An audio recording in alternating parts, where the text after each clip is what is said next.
اللهم صل على محمد وعلى آل محمد كما صليت على إبراهيم وعلى آل إبراهيم إنك حميد مجيد. اللهم بارك على محمد وعلى آل محمد كما باركت على إبراهيم وعلى آل إبراهيم انکا حمید مجید. رمضان المبارک کا بہت ہی ببرکت اور رحمتوں کا مہینہ جاری ہے. اس کی برکات کے سلسلے میں کل کے درس میں بھی ایک پہلو بیان ہوا تھا، جس میں ذکر ہے کہ روزہ رکھنا انسان کے لیے ایک ڈھال کا کام دیتا ہے، اور جس طرح میدان جنگ میں انسان کے ہاتھ میں ڈھال ہو تو وہ مخالف اور دشمن کے حملے سے محفوظ رہتا ہے، اسی طرح روزے کی برکت سے انسان کو بہت ساری برائیوں سے محفوظ رہنے اور بچنے کا موقع ملتا ہے. آج اس ڈھال کا ایک اور پہلو ذکر کیا جاتا ہے کہ روزہ انسان کی جسمانی صحت کی بھی حفاظت کرتا ہے. عام طور پر یہ سمجھا جاتا ہے کہ روزہ رکھنے سے انسان کی صحت کمزور ہو جائے گی، وہ بیمار ہو جائے گا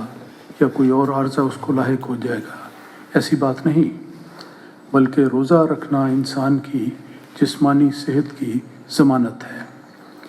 ایک حدیث میں آتا ہے، اور وہی آج کے درس کی بنیاد ہے. رسول اکرم صلی اللہ علیہ وسلم نے فرمایا کہ سومو تصحو. جامع الصغیر میں یہ حدیث آئی ہے. ترجمہ یہ ہے کہ اے لوگو، تم روزے رکھا کرو، کیونکہ روزہ رکھنا کی برکت یہ ہے، روزے رکھنے کی برکت یہ ہے کہ تم صحت مند رہو گے. اور ایک دوسری حدیث میں یہ بھی ذکر آتا ہے کہ صبر کے مہینے یعنی رمضان کے روزے سینے کی گرمی اور کدورت کو دور کرتے ہیں. یہ صبر کا مہینہ جو رمضان کا ایک نام بیان ہوا ہے، مراد یہ ہے کہ انسان جہاں روزہ رکھتے ہوئے اور برائیوں سے بچتا ہے اور اپنے نفس کو بچانے کی کوشش کرتا ہے، اسی طرح وہ کھانا نہ کھانے کی وجہ سے ایک تکلیف کو، بظاہر ایک تکلیف کو بھی برداشت کرتا ہے اور اس پر صبر کا نمونہ دکھاتا ہے. اس لیے رمضان کو مہینے کو جسمانی لحاظ سے اور روحانی لحاظ سے صبر کا مہینہ قرار دیا گیا ہے. صبر کے ایک معنی نیکیوں پر استقلال کے بھی ہیں کہ نیکی کرتا ہے انسان اور پھر باقاعدگی کے ساتھ اس پر قائم رہتا ہے، اس کو بھی صبر کہتے ہیں. تو فرمایا صبر کے مہینے یعنی رمضان کے روزے سینے کی گرمی اور کدورت کو دور کرتے ہیں. انسان جب غذا کھاتا ہے تو اس کا کچھ اثر اس کی جسمانی صحت پر پڑتا ہے. صالح اور صحیح غذا مناسب مقدار میں پر وقت کھائی جائے تو صحت عمدہ ہوتی ہے. لیکن جب انسان بہت زیادہ کھانے میں ملوث ہو جاتا ہے اور بسیار خوری کرنے لگتا ہے تو پھر اس کے نتیجے میں بہت سے عوارض پیدا ہوتے ہیں. مثلاً سینے کی گرمی، جس کو آج کل کی اصطلاح میں ہارٹ برن کہا جا سکتا ہے، یہ پیدا ہو جاتی ہے، کدورت پیدا ہوتی ہے. تو بہت ساری بیماریاں ایسی ہیں جو صرف اس وجہ سے پیدا ہوتی ہیں کہ انسان یا تو صحیح کھانا نہیں کھاتا یا بر وقت نہیں کھاتا، اور خاص طور پر ضرورت سے زیادہ کھا جاتا ہے. اور رمضان میں اس بات کا بہت احتمال ہوتا ہے کہ انسان کو چونکہ بھوک لگی ہوتی ہے تو افطار کے بعد بھی زیادہ کھا لیتا ہے، پہلے یہ خیال کر کے کہ اب سحری کھانی ہے تو بہت زیادہ کھا لی جائے، سارا دن گزارنا ہے. تو دونوں پہلوؤں سے جب انسان بسیار خوری کی عادت میں مبتلا ہو جاتا ہے تو اس کے نتیجے میں صحت خراب ہو جاتی ہے. یہ ایک واضح اور پکی بات ہے. حضرت مسلم موعود رضی اللہ تعالیٰ عنہ کا ایک حوالہ پیش کرتا ہوں. آپ نے تفسیر کبیر میں تحریر فرمایا کہ روزے کئی قسم کی امراض سے نجات دلانے کا موجب بن جاتے ہیں. نہ صرف یہ کہ انسان کی صحت اچھی رہتی ہے، بلکہ آپ فرماتے ہیں کہ بہت ساری امراض کا علاج بھی روزے رکھنے میں ہے. اور پھر آپ فرماتے ہیں کہ آج کل کی تحقیقات سے معلوم ہوا ہے کہ بڑھاپا یا ضعف آتے ہی اس وجہ سے ہیں کہ انسان کے جسم میں زائد مواد جمع ہو جاتے ہیں اور ان سے بیماری یا موت پیدا ہوتی ہے. تو اس لیے یاد رکھنا چاہیے کہ روزہ رکھنا ان نوارث سے بچنے کے لیے بہت مفید ہے۔ یہ تفسیر کبیر صفحہ 375 سے حوالہ لیا گیا ہے۔ اور موجودہ زمانے میں بھی سائنسدانوں نے اور اس علم کے ماہرین نے جو ریسرچ کی ہے وہ یہ بتاتی ہے کہ لوگ عام طور پر کم کھانے کی وجہ سے بیمار نہیں ہوتے، بلکہ بہت ساری بیماریاں اس وجہ سے ہوتی ہیں کہ انسان ضرورت سے زیادہ کھا لیتا ہے، اور بھوک کی وجہ سے یا صبر نہ کر سکنے کی وجہ سے جب کھانا سامنے دیکھتا ہے تو ضرورت سے زیادہ کھا لیتا ہے، اور نتیجہ یہ ہوتا ہے کہ بہت ساری بیماریاں ایک ایک کر کے انسان کو اپنے دامن میں لپیٹ لیتی ہیں۔ تو اس لحاظ سے بسیار خوری اور زیادہ کھانا، مختلف اوقات میں کھانا، یہ ساری باتیں ایسی ہیں جن کو ڈسپلن میں لانے کے لیے اللہ تعالیٰ نے روزے کا نظام جاری کیا ہے۔ سحری کھانے کا حکم ہے اعتدال کے ساتھ، اور افطار کے بعد بھی اعتدال کے ساتھ کھانا کھایا ہے تو انسان کی صحت یقیناً ٹھیک ہوتی ہے۔ ہو سکتا ہے کہ بعض لوگوں کو رمضان کی ابتدائی چند دنوں میں اس ڈسپلن میں آنے سے کچھ تکلیف، کچھ دقت محسوس ہوتی ہو، لیکن یہی مضمون تو صبر کا ہے، جو رمضان کے مہینے کا ایک نام ہے کہ انسان کچھ صبر کرے اور اپنے آپ کو ڈسپلن میں لائے۔ اور اسلامی روزوں کا ایک یہ بھی بہت بڑا فائدہ ہے کہ اس سے کھانے کے اوقات بھی معین ہو جاتے ہیں، ورنہ عام دنوں میں دیکھا جاتا ہے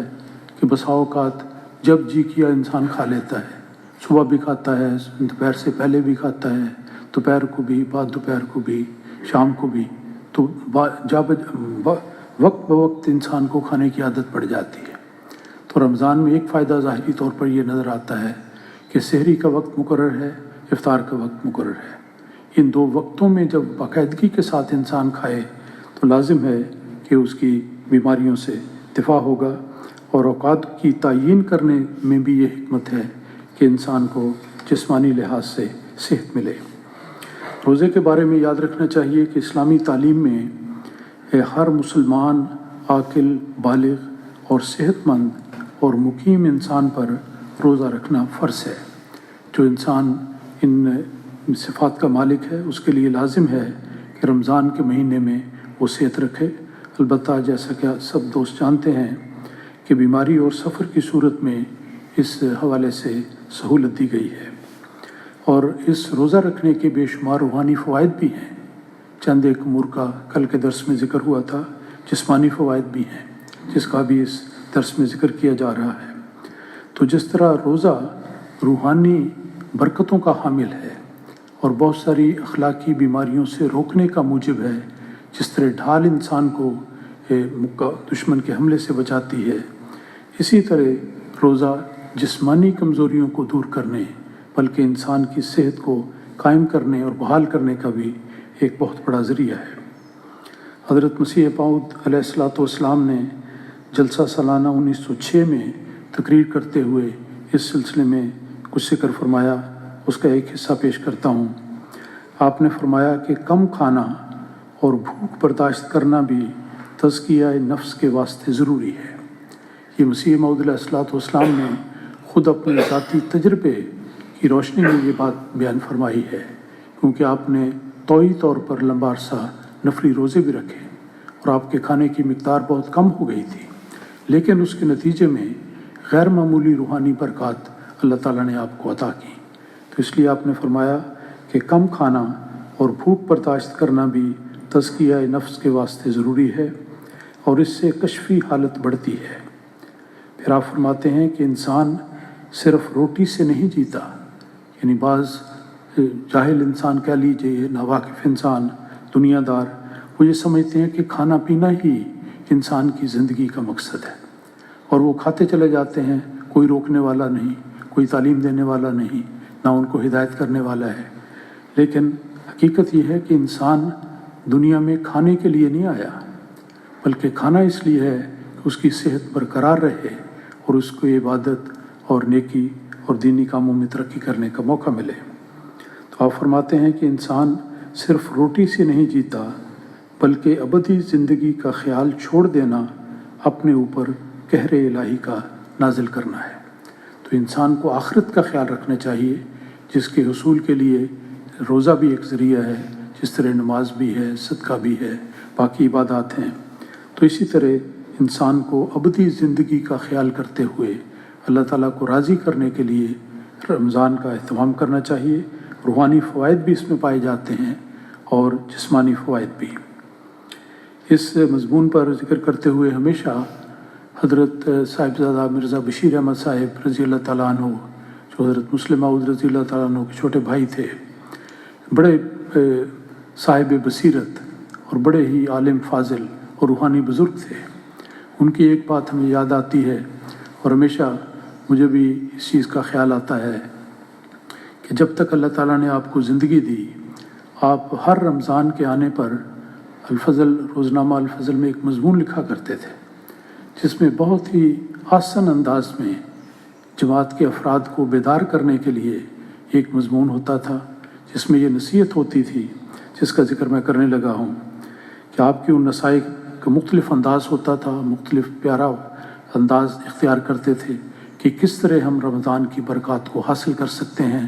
اور ان کو دوام عطا کر سکتے ہیں۔ اس سلسلے میں آپ یہ مضمون بیان فرمایا کرتے تھے کہ ہر رمضان المبارک میں انسان کو کوئی ایک برائی بہرحال چھوڑنے کا عہد کرنا چاہیے۔ بڑا دلچسپ مضمون ہے کہ انسان خود اپنی بیماریوں اور کمزوریوں پر پوری طرح واقف ہے، دوسرا کو اظہار کرے یا نہ کرے، بتائے یا نہ بتائے، لیکن انسان سچے دل سے اگر غور کرے تو اسے اپنے اندر جو برائیاں یا کمزوریاں پائی جاتی ہیں ان کا خوب علم ہوتا ہے، اور انسان غور کرنے سے، دیانتداری سے ان باتوں کو خوب جان سکتا ہے، پہچان سکتا ہے۔ تو آپ فرمایا کرتے تھے کہ ہر رمضان میں اس کی برکتوں کو دوام عطا کرنے کے لیے ایک طریقہ یہ ہے کہ انسان سچے دل سے اپنی کسی ایک کمزوری کا انتخاب کر لے کہ میرے اندر یہ کمزوری پائی جاتی ہے، اس پہلو سے مجھے اصلاح کی ضرورت ہے، اور پھر اس بیماری کو اور اس خرابی کو دور کرنے کا ایک پکا عزم کر لے۔ بہت ساری برائیاں ہوں تو انسان کہتا ہے کہ کس برائی کو ٹھیک کروں، ایک دن میں تو اصلاح نہیں ہو سکتی، لیکن یہ کتنا اچھا نسخہ ہے کہ کم از کم ایک خرابی کا انسان انتخاب کر لے اور پھر اس بات کا عہد کر لے کہ میں اس برائی کو بہر صورت چھوڑ دوں گا، اور ایک ایک کر کے انسان کی ساری برائیاں دور ہو سکتی ہیں اور اس سے چھٹ جاتی ہیں۔ تو اس طرح رمضان المبارک کا یہ ایک بابرکت مہینہ اگر ہر دفعہ انسان یہ عہد کرتا چلا جائے تو دیکھیں کہ چند سالوں کے اندر اس کی کتنی برائیاں اس کا ساتھ چھوڑ جائیں گی۔ تو یہ بہت بابرکت مہینہ ہے، روحانیت میں ترقی کرنے کے پہلو بھی ہیں، اس کا ایک الگ مضمون ہے، لیکن جہاں تک کمزوریوں اور برائیوں کو دور کرنے کا تعلق ہے، یہ ایک بہت ہی مفید نسخہ ہے جو حضرت صاحبزادہ مرزا بشیر احمد صاحب رضی اللہ عنہ کے حوالے سے میں نے ذکر کیا ہے کہ ہر رمضان المبارک میں انسان کو کوئی ایک برائی بہرحال چھوڑنے کا عہد کرنا چاہیے۔ اللہ تعالیٰ ہمیں یہ نسخہ بھی آزمانے کی توفیق عطا فرمائے۔